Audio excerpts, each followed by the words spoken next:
We are now on day 8 of the scandal into Tory corruption and sleaze, and the revelations just get worse and worse. Today, we're taking you through all the shocking details of Geoffrey Cox's side jobs in the British Virgin Islands. Yes, that's a tax haven. He was there during the coronavirus lockdown. To discuss that story and more, I'm joined by Aaron Bastani from Glasgow. How are you doing, Aaron? Michael Walker, it's so good to see you. So do make sure you subscribe. And if you have any comments, any questions, tweet them on the hashtag TiskiSour or put them in the comments box. Sir Geoffrey Cox is a big deal in the Conservative Party. He was Attorney General under Theresa May and Boris Johnson over the final 2 years of the Brexit process and became famous for booming interventions like this. This Parliament is a disgrace. Given the opportunity,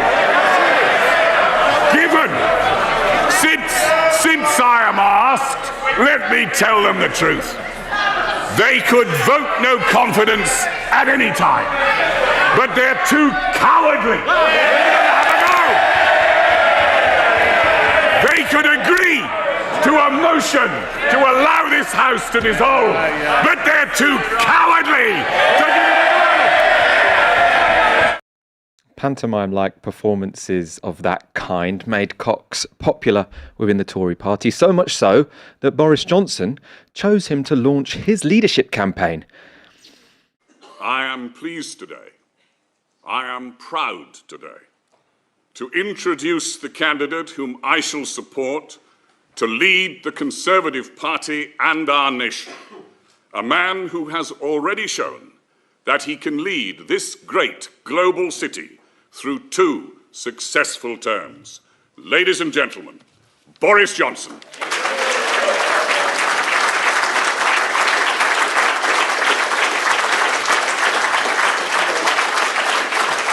Thank you very much. Good morning, everybody. Thank you. But Boris Johnson, who once celebrated his relationship with Cox, no longer wants to hold him so close. That's because we've learnt that while Cox has gone silent in the Commons, only speaking once in the past 18 months, he's been very busy elsewhere. Specifically, Cox has been representing the government of the British Virgin Islands in an inquiry into institutional corruption. That inquiry was launched by the British government. Over the past 6 months, Geoffrey Cox has spent 680 hours working for the law firm that represents the government of the island. In the process, he's pocketed £637,000. Those hours included 10 days appearing in a Caribbean court when the UK Parliament had been sitting. One of those was this June when Cox opined about just how seriously the Virgin Islands, which is a tax haven, takes the issue of transparency and corruption. Those I represent, I think, accept entirely that it is central to the democratic idea that the purpose of elected office is to serve the public. It is not to enrich the office holder, and it is not to enrich the office holder's personal connections. And members should not use their position plainly to influence the legislative process for their own advantage or for someone to whom they are connected. And for this purpose, as you know, sir, many parliaments, most frankly in democratic countries, have now provided for members to make periodic returns of pecuniary interests to be recorded in a register. And the purpose of that register is to strengthen public trust and confidence in parliamentary processes. And those I represent fully accept that principle.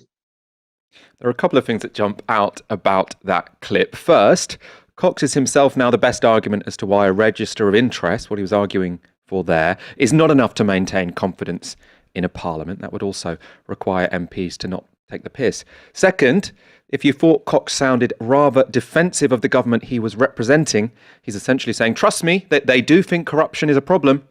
He has reason to be. According to the Mail, Members of the British Virgin Island government are, among other things, accused of giving £29 million of COVID relief funds in cash handouts to political allies, misusing £70 million of taxpayers' money that was supposed to be spent on infrastructure projects, and wasting £23 million building a pier after awarding construction contracts to cronies. These are, of course, the allegations which led the UK Foreign Office to launch a judicial inquiry into institutional corruption on the island. When it comes to Cox's lucrative role working for the Virgin Island government, what adds insult to injury is the timings of his trip to the Caribbean. Cox flew to the Virgin Island on April the 26th, when holidays for ordinary Brits were still banned. What's more is, in the month he was there, he voted in the UK Parliament 12 times, something only possible because proxy votes had been temporarily introduced during COVID. It goes without saying, proxy votes were meant to enable working from home during the pandemic to stop social interaction and travelling. They weren't meant so that people could vote from the Caribbean. It's of course worth noting none of the events I have described so far, while outrageous, breach parliamentary rules. They're all above board. However, Cox, who, considering the fees he charges for his legal services, should have a keen eye for the law, does seem to have slipped up. On Tuesday night, 24 hours into the controversy, a video emerged of Cox representing the Virgin Islands government in what appears to be his own parliamentary office in Westminster. What you say is that you may want to put submissions to put the Premier's evidence into context, and you may be right. Let me give that some thought. And You've been so kind. I'm most grateful. And would you forgive me for not being present this afternoon? I'm afraid I have compelling other commitments, but Miss Petey will be here. I know, and that was explained this morning. I'm most grateful. Forgive my absence during some of the morning, I'm afraid. Yes, thank you very much. That clip was from a hearing on the 14th of September. At the end, you heard Cox say the bell went off. That's thought to be a reference to the division bell, which rings when MPs can go into the lobby to vote. This is all a problem for Cox, as while holding lucrative second jobs is not against any rules, operating those jobs out of parliamentary offices very much is. This is something the Health Secretary, Sajid Javid, accepted earlier today.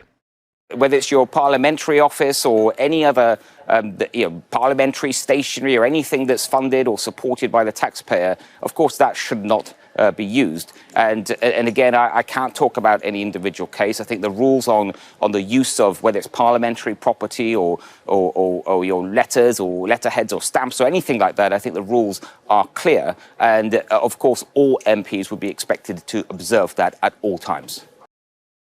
Sajid Javid saying that MPs are expected to follow the rules, although if they're friends of the Prime Minister, he might try and let them off. Cox has released a statement defending his role. So in it, he says the following, or his representatives say the following because it's written in the third person. Sir Geoffrey Cox is a leading barrister in England and makes no secret of his professional activities. He was asked to advise the Attorney General and the elected government of the British Virgin Islands, a British overseas territory, in a public inquiry into whether corruption, abuse of office or other serious dishonesty may have taken place in recent years in the Virgin Islands, and to carry out a review of its systems of government in preparation for that inquiry. This is not to defend a tax haven or, as has been inaccurately reported, to defend any wrongdoing, but to assist the public inquiry in getting to the truth. No evidence of tax evasion or personal corruption has been adduced before the inquiry, and if it had been, that person would have been required to seek their own representation. Later in the statement, he goes on to say, Sir Geoffrey regularly works 70-hour weeks and always ensures that his casework on behalf of his constituents is given primary importance and fully carried out. Throughout this period, he continued to have online meetings with organisations, businesses and individuals within the constituency, and it made no difference where he was for that purpose, since it was not practicable or desirable at that time to meet face to face. As to the use of the proxy, prior to his visit to the BVI, he consulted the Chief Whip specifically on this issue, and was advised that it was appropriate. So potentially some problems for the Chief Whip there, who we know takes orders from Boris Johnson. And next, Sir Geoffrey's view is that it is up to the electors of Torridge and West Devon whether or not they vote for someone who is a senior and distinguished professional in his field and who still practices that profession. That has been the consistent view of the local Conservative Association, and although at every election his political opponents have sought to make a prominent issue of his professional practice, it has so far been the consistent view of the voters of Torridge and West Devon. Sir Geoffrey is very content to abide by their decision. Elsewhere in the statement, Cox does not deny working from his parliamentary office when doing private business, but nonetheless suggests he doesn't believe he broke any rules. I'm still waiting to see how he squares that circle. From those parts we showed you, there are a couple of points I think it's important to make. First, it's obvious why Cox appears happy to let constituents decide his future. He represents one of the safest Tory seats in the country. Second, his justification of his activities in the Virgin Islands is to say he wasn't defending corrupt practices, but was assisting the public inquiry in getting to the truth. But that brushes over the fact that in that inquiry, he is representing one side, the government. He is not, for example, assisting the judge. That would be a neutral role. The role he has taken is not that. It also seems unlikely that his role on the Virgin Islands is to promote maximum transparency. These comments on the drawbacks of an open register of interest suggest he could be helping the government to justify only the bare minimum of reform. Accepted the principle I mean, of having an open let me register. be quite candid. There are real drawbacks to open registers. It becomes a political tool for every many frivolous complaints are made. I understand that. It is a profound invasion into a legislator's private life, because what happens is, as you can imagine, stories get written, minor infractions are written up to be morally shameful or even impute dishonesty. I accept the need for a register. Of course I do. Every legislator must. But there are perfectly understandable reticence to invite that kind of onslaught that it can sometimes mean. No, I understand that. That was Geoffrey Cox suggesting, we should be a bit transparent, but not necessarily that transparent. The electorate might get ideas. I assume that his view of open registers will have only got worse over the last couple of days. My favourite part of this story I haven't told you yet, which is while Cox earned a total of £1 million last year, so that was the full tally of his jobs outside of his £82,000 job that he gets in Parliament, the taxpayer part of his salary, he felt the need to bill taxpayers £629 for an iPad to enable effective working while travelling, and another £419.95 for tablet accessories to help with remote working. As is so often the case, being filthy rich does not mean Cox is not a penny pincher. So he's earning £82,000 from the taxpayer, £1 million from various clients, including tax haven islands, and then still charging the state £600 for iPads. I mean, it's pretty outrageous. Before we move on, I want to address one particular argument that's made in favour of MPs having second jobs, and in particular Cox having a second job. This was Dominic Raab speaking to Times Radio. Do you think you can do your job properly as a constituency MP from the British Virgin Islands during a pandemic? Well, look, I think it's first of all important to say that all of any outside interests have to be properly declared. In relation to the British Virgin Islands, I was Foreign Secretary that commissioned a commission of inquiry given the allegations of misgovernance and very serious ones, including criminal wrongdoing.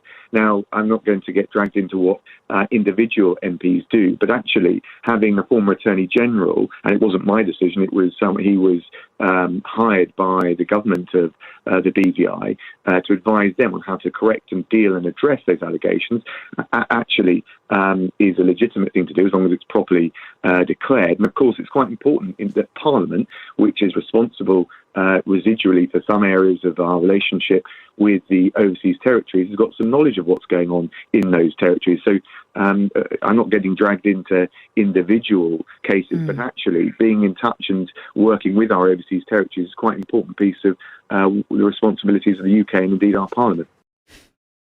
There might be, at a stretch, some arguments as to why second jobs could be a good idea for MPs. If you're a doctor, it's a no-brainer. If you're a nurse doing, a few hours on the side to maintain your professional qualification, that's a good idea. It's also obvious that it doesn't really create any conflicts of interest. But working for a government in a tax haven, I don't think that really makes the grade. And in any case, if what we're interested in is getting experience and knowledge that can input into the legislative process, Cox didn't need any extra practice because he already has enough experience working for these guys. The Mail report that in 2014, taxpayers were forced to stump up £1,800 to fly Cox home from the Cayman Islands when Parliament was unexpectedly recalled during a recess to discuss an emergency in Iraq. And in 2018, Cox provided support to the governments of both the British Virgin Islands and the Caymans in Parliament in 2018 when he spoke repeatedly against a proposal to increase transparency in tax havens. So this is a guy who is no stranger to these overseas territories. Aaron, I think we can hear you okay now. I'm going to ask you the same question I sort of begun with, which is, I suppose, super basic. How significant do you think this Geoffrey Cox scandal is? It's a perennial of British politics, and politics in any democracy to talk about corruption and scandal and sleaze, and that's normal in democratic societies. There are people who are shown to be hypocrites. That happens a lot. It'll happen in the future.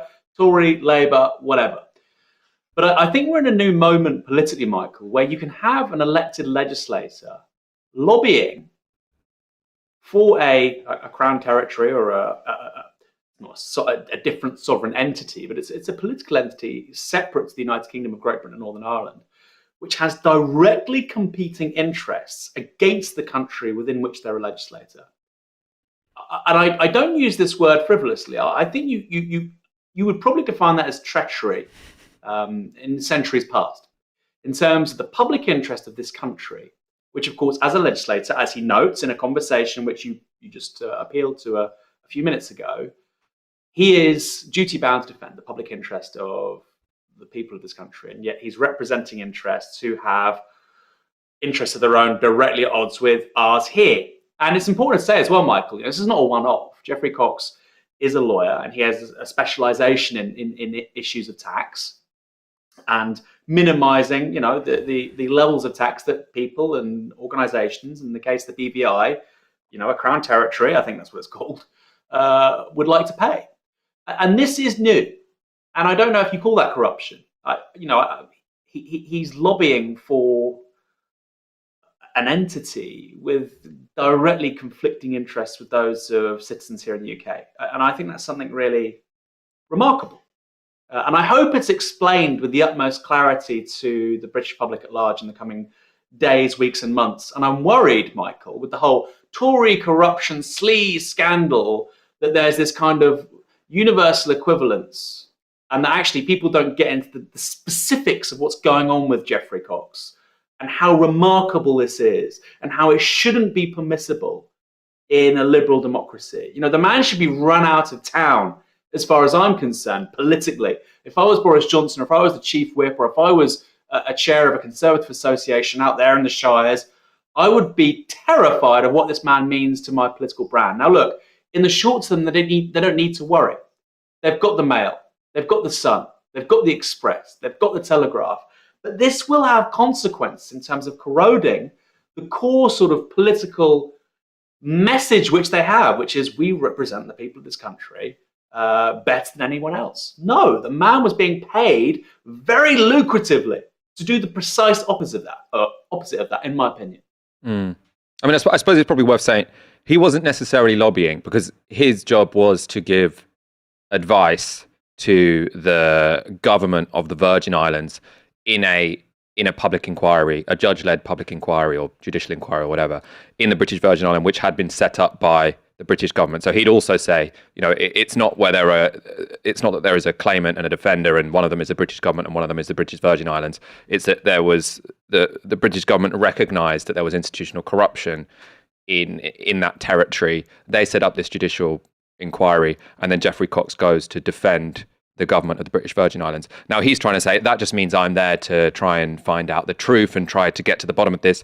As I say, I don't think that stands up, because he's there to advise the government, and even if they aren't formally, a defendant in that inquiry, practically they are. If it's looking into institutional corruption on the island from the government, then that is kind of the role. Even if it's not formally, that they're not formally the defendant, that is kind of what's going on. He could also have lobbied. I mean, it's clearly you've got a lot of possibility for him to lobby, given that he's being paid handsomely by the British Virgin Islands, and the UK government has a lot of sway over what happens. But we don't have evidence of it yet. What we do know at this point in time is that he got paid £1 million last year, spent a lot of it in the Caribbean while we were all under lockdown, and he was defending a system which seems very unsavoury in many ways. Moving beyond Cox, we have a couple more updates on this general story. First, MPs are still moaning about their £82,000 salaries. The Financial Times quotes an MP as saying the following: "There's no way I could be an MP without my outside interests. My wife works full-time, I've got kids, and need the money for childcare."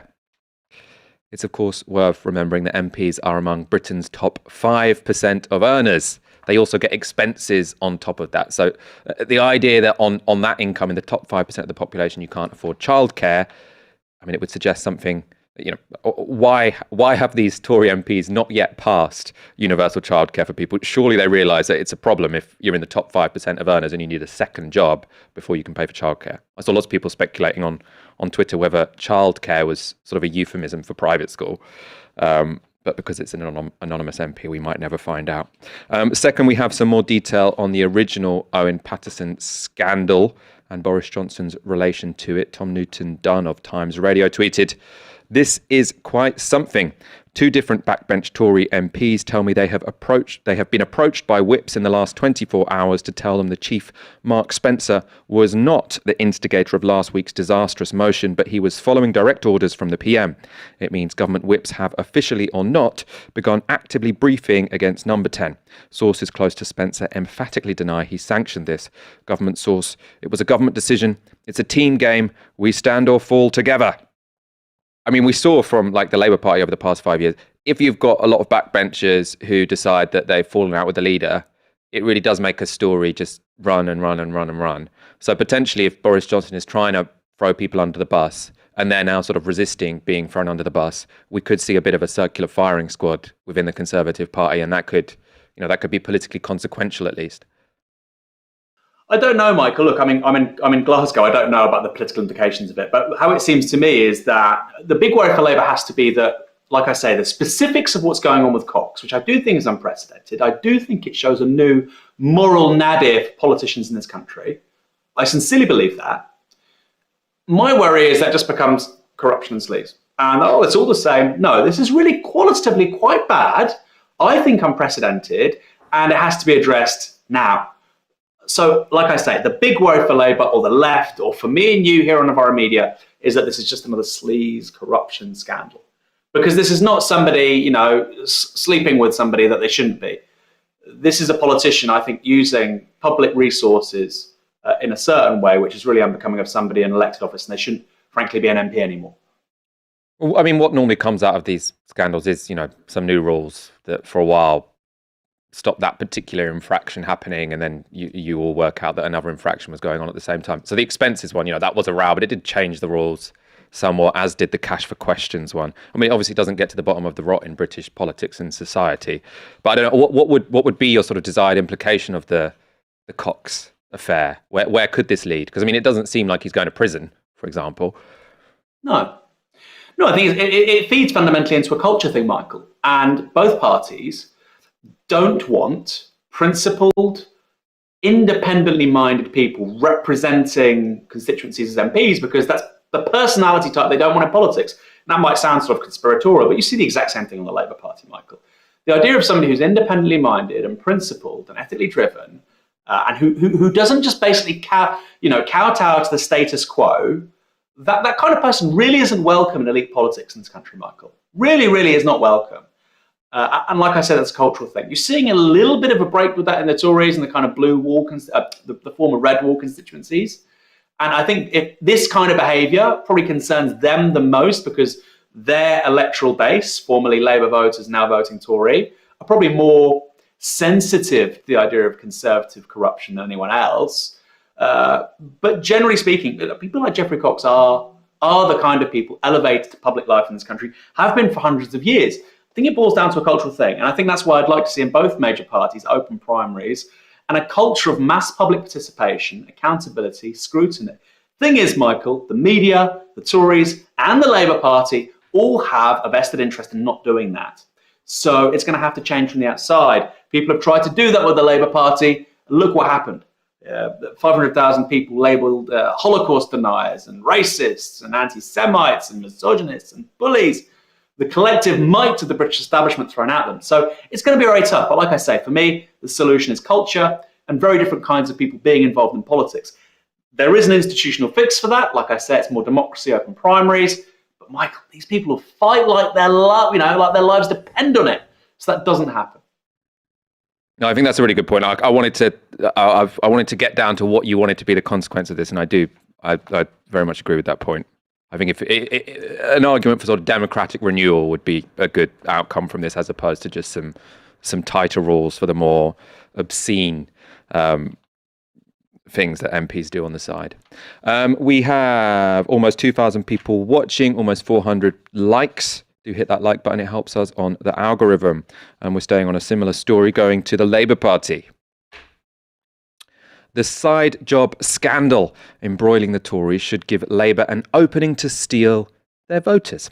However, as we've discussed on previous shows, Labour seem unwilling to come out with a strong opposition to MPs making money on the side. We now have a possible explanation. It's that Keir Starmer has been known to dabble in side jobs himself. This is a 2017 article from Labour List. At the time that article was written, Starmer was Brexit Secretary and Corbyn was due to rule on whether he would be allowed to take the job. It was controversial because Sir Keir should have been busy enough in his shadow cabinet job, but also because Mission de Raya, that's the company he was going to be working for, had just represented Gina Miller in her bid to block the Brexit process. It would not have been a good look for Labour. In 2017, remember, they were still backing Brexit, the correct position.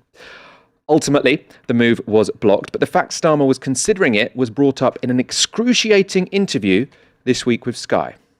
In 2017, you were in talks to take a consultancy job yourself with Mishcon de Raya. Was that decision wrong? Do you regret that now? I have, in fact, given up my practicing certificate but at the point to at which you said it was lawyer. Wrong. Yeah, but at the point at which you said it was wrong, you were in talks to take a job yourself. No, I wasn't, and I was in discussion. Nothing happened. You were in talks to take a job yourself? No, I wasn't. I was in discussion. Aaron, this is one of my favourite Keir Starmer clips so far. I wasn't in talks. I was in discussions. Incredibly different. Forensic. What did you make of that answer? In terms of the zeitgeist, Michael, Keir Starmer is the worst possible politician to lead the Labour Party right now. In terms of his style of politics, in terms of how he relates to people, in terms of his personality, in terms of the fact that they need to win back loads of the North with a strong, working class message of national renewal, and yet this is a guy who's a London lawyer, who's, late to politics, has terrible political instincts. And I think people really underestimate, Michael, with somebody like Jeremy Corbyn, the sort of slick PR stuff often didn't work. But what did work was he knew who he was. He had a set of core values and he always stuck to them. So he'd be confronted with a problem and he said, well, the Jeremy Corbyn response to this is X. And actually on many things that was popular. So on not allowing Keir Starmer to have a sideline working for a massive law company when he should be an effective shadow Secretary of State for Brexit, a pretty good political response. And he was very coherent. Problem for Starmer is he's not coherent because he doesn't have any backbone or principles or sort of guiding moral compass. And so he's a bit like Boris Johnson, the trolley, as he's defined by Dominic Cummings, sort of veering from thing to thing. Keir Starmer is an establishment politician. So in 2018, it would have seemed perfectly fine to him to have a sideline working for Mishcon Rhea because he didn't have that moral compass that Jeremy Corbyn did and does. Now, of course, it's politically inexpedient for him to say that. So he looks ridiculous. He looks hypocritical, which is the exact reason why Jeremy Corbyn became the Labour Party leader in 2015, did so impressively in 2017, is because he said, look, I'm not a politician like all the rest of them. I'm not business as usual. Starmer, if he wants to win a majority, going against Tory sleaze, will have to do something similar, albeit, okay, far more palatable, far more sort of, with far greater media refinement. But this really illustrates that he can't. And, it's going to be a very tough sell. Let's see. But I thought it was deeply embarrassing. And look, fundamentally, the guy's meant to be a lawyer, a rhetorician, and yet he contradicts himself again in the space of 10 seconds. We have some comments. Robert with a fiver. Corruption is a feature, not a bug. Like being part of a mafia or a gang, everyone must be guilty of something and so depend on the gang for protection. I like those theories of elite power. You all have to have something on each other to trust each other. Rosa Gilbert tweets on the hashtag Tisky Sour. Aaron has excellent taste in whiskey. Balvenie Doublewood 12-year and Lagavulin, if I'm not mistaken. I'm wondering, Aaron, if they are your whiskies, because I imagine you're in an Airbnb. No, there are host whiskies, and Rosa should know that I prefer Irish whiskey. Redbreast is my favourite. Sorry, Scotland. This is all going completely above my head. Let's go straight on to our next story. This year alone, Israeli police have stormed the holiest site in Palestine. Israeli courts have expelled Palestinians from their homes, and the Israeli army have killed 260 Palestinians, including 60 children, in airstrikes. It should then be no surprise that when the country's ambassador speaks in public, protests take place. This is what happened on Tuesday night when Zippy Hotovely spoke to students at the London School of Economics. Aren't you ashamed? Aren't you ashamed?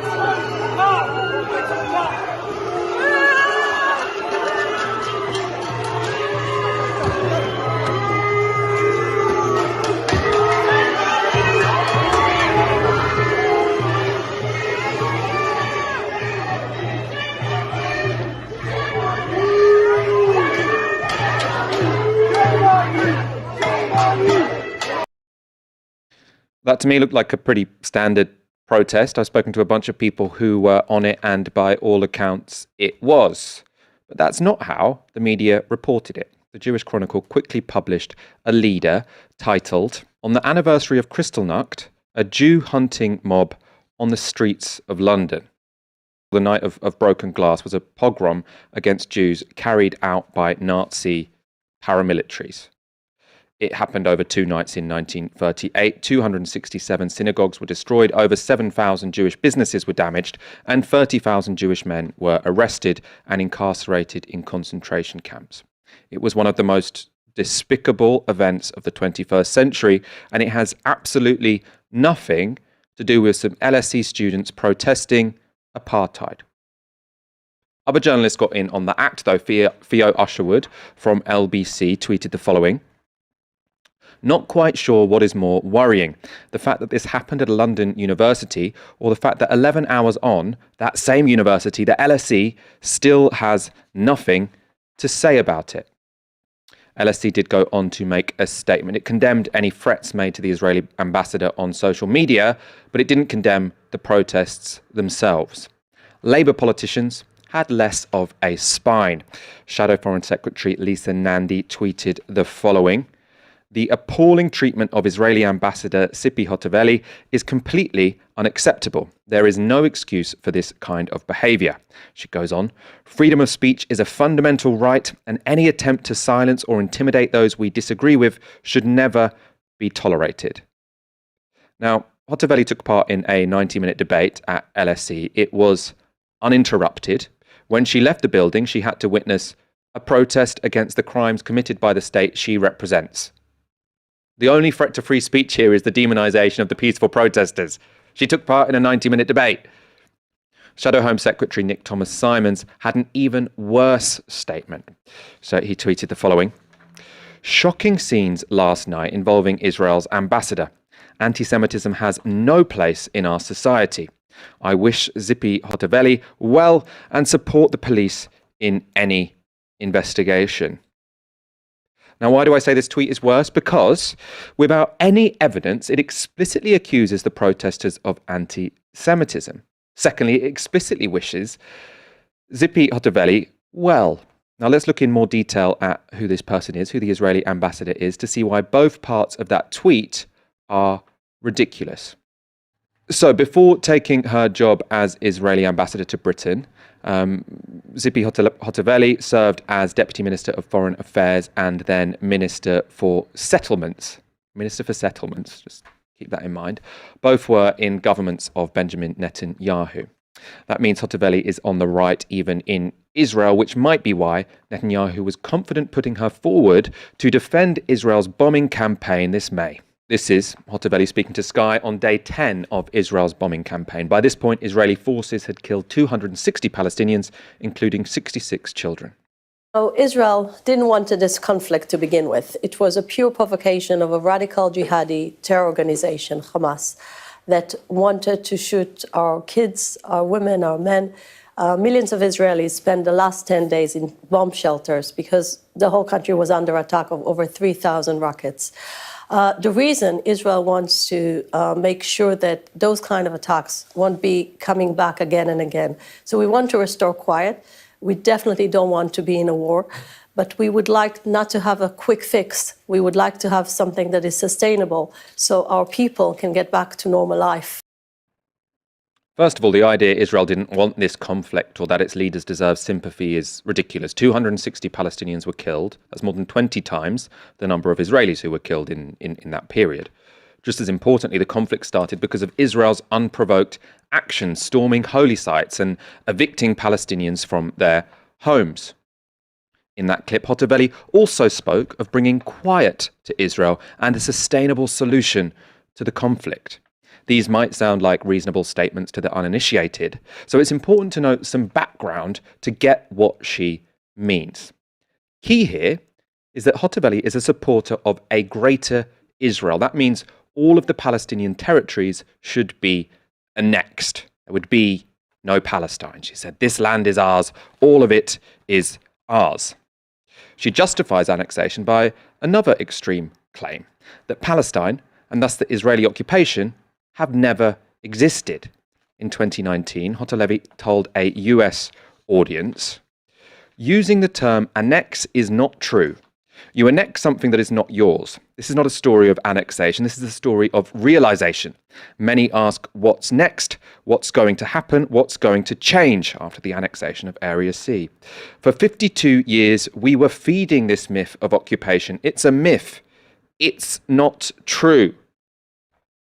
So the occupation, which has been recognized by the UN for 52 years, Palestinians recognize it as going on from 1948. She says it's never existed because the Palestinian people have never existed. Palestine doesn't exist.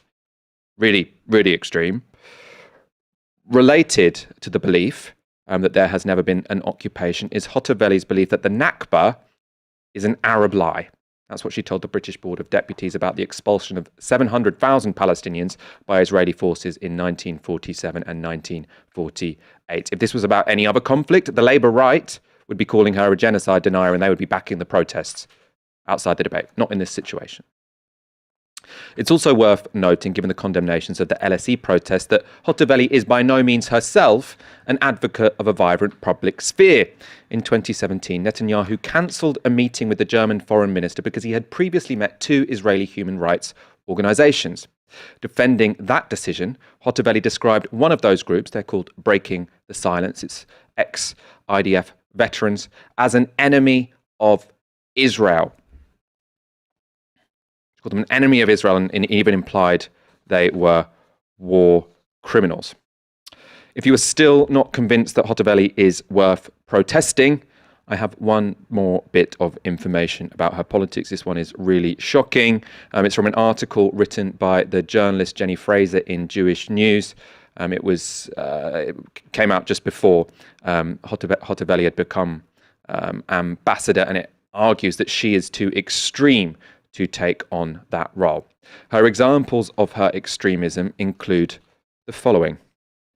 What are we to make of her 2011 invitation to the Lahava organisation to speak to the Knesset's Committee on the State of Women and Gender Equality, of which she was a member? Lahava's mission is prevention of assimilation in the Holy Land, and its bigoted members, yes, bigoted, have frequently demonstrated against personal or business relationships between Jews and Arabs. Hottabelli's reasoning was that it was important to check systems to prevent mixed marriages. Fraser writes, it should scarcely be necessary to point out that even the most traditionally observant of politicians has no role in preventing mixed marriages. Would anyone have as casually invited members of the Ku Klux Klan to address a Knesset committee? So you can see this person's politics. This person's politics is they don't want marriages between people of different ethnicities. This is like 1960s Ku Klux Klan stuff, right? She doesn't think Palestine has ever existed. She wants Israel to occupy the whole of the lands of Israel and Palestine. Incredibly extreme. And yet, when there is a peaceful protest against her speaking at a university, this is very ordinary. This is not exceptional. It's a protest about someone speaking who they, vigorously disagree with, and for good reason.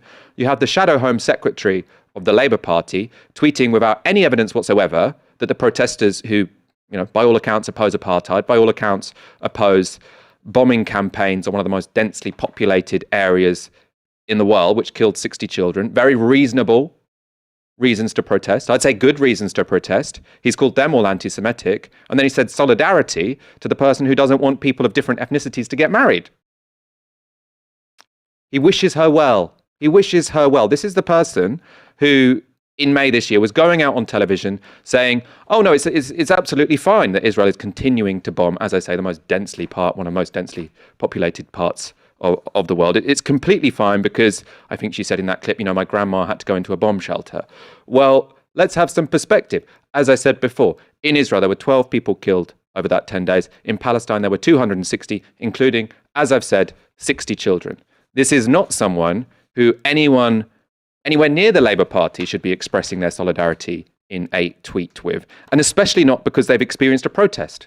This is, you can imagine if there was some sort of terrorist activity, you can imagine wishing well to someone who you vigorously disagree with. I might disagree with what you stand for, but this was obviously a tragic action if something really appalling has happened.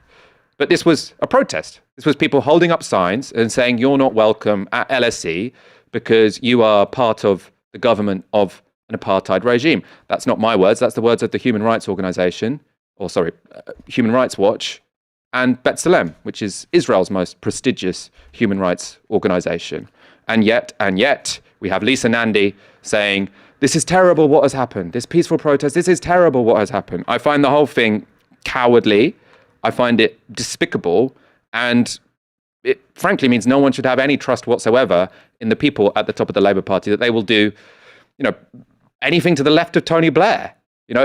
These are people who are coming out with actively imperialist statements, backing people who are against marriages with it. It's unbelievable I'm even saying it. She's someone who opposes marriages of Jews and Palestinians, Israelis and Palestinians, Jews and Arabs, Jews and Muslims. This is not the kind of person who the Labour leadership should be standing up for. And just piling in there and smearing these protesters as anti-Semites is despicable.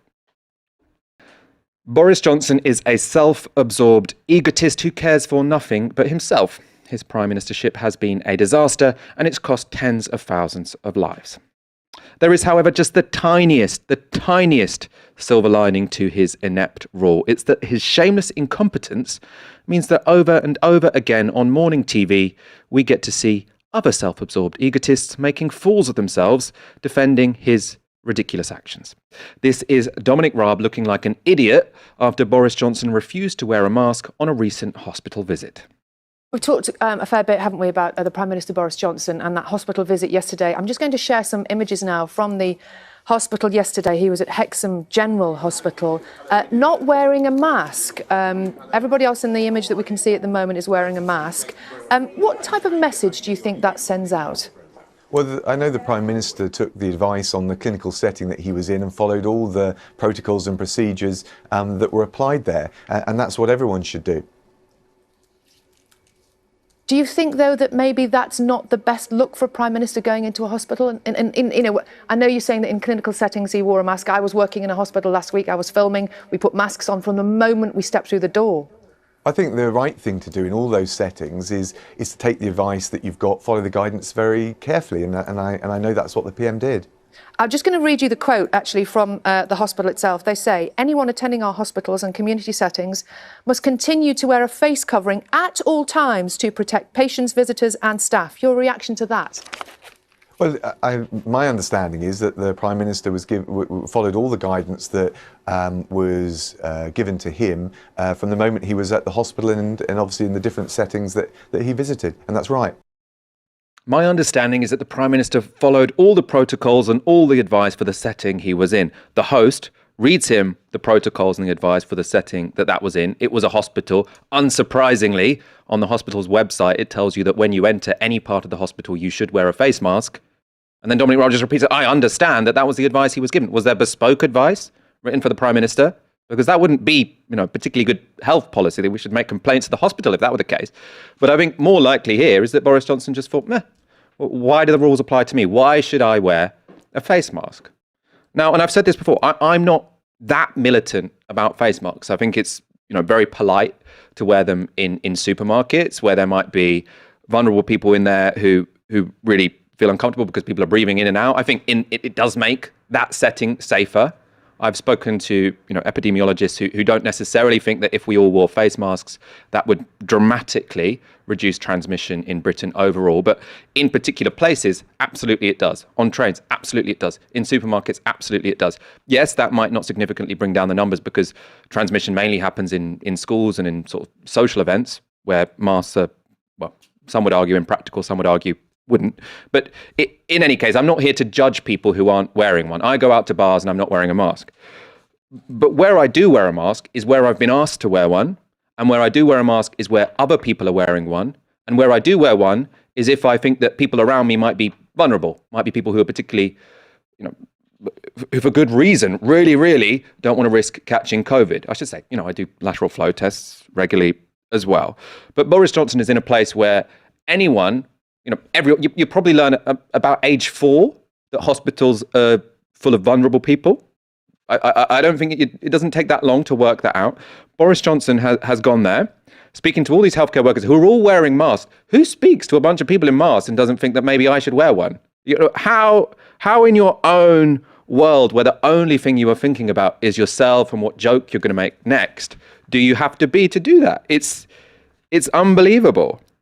And I do struggle to work out what he's trying to do. Like I saw some people on Twitter say, maybe this is a dead cat. Maybe he didn't wear a mask because he wants us to be talking about masks instead of all the scandals about MPs' second jobs. Now, I don't normally find that kind of thing particularly convincing. I think that's often overthinking it. At the same time, what's the other explanation? Because it has to be a proactive decision, right? Because I just feel like anyone who's not a sociopath would feel somewhat uncomfortable walking around a hospital speaking to healthcare workers who are all wearing masks and not wearing a mask. It's phenomenal. But in any case, at least we get to watch Dominic Raab making a fool of himself on national television, because that guy did not look good. I hope when this government collapses, all of them, condemned to the dustbin of history. What have they contributed to society? They've defended an idiot whose government has killed a bunch of people. It's not really something that you want the history books to remember you for. Let's go to a comment. We're finishing exactly on time. Saul with a fiver. Those protesting against a far-right politician who is the diplomatic representative of an apartheid regime should be applauded, not condemned. Absolutely. I think it's, when I saw that video that, loads of people were sharing, how outrageous is this? It was like, this is, I think if you've got an apartheid regime, as I say, Human Rights Watch and B'Tselem have both said it's apartheid, then I'd be worried if people weren't protesting the chief diplomat of that place. So, I mean, we live in a really, really topsy-turvy world. That's it for tonight. Thank you for your comments. If you are already a Novara Media supporter, thank you so much. You make all of this possible. We'll be back on Friday. I'll be getting a proper full update from Aaron Bastani about what's been going on at COP26. I'm sure he'll sound and look amazing. So see you then. You've been watching Tiski Sour on Novara Media. Good night.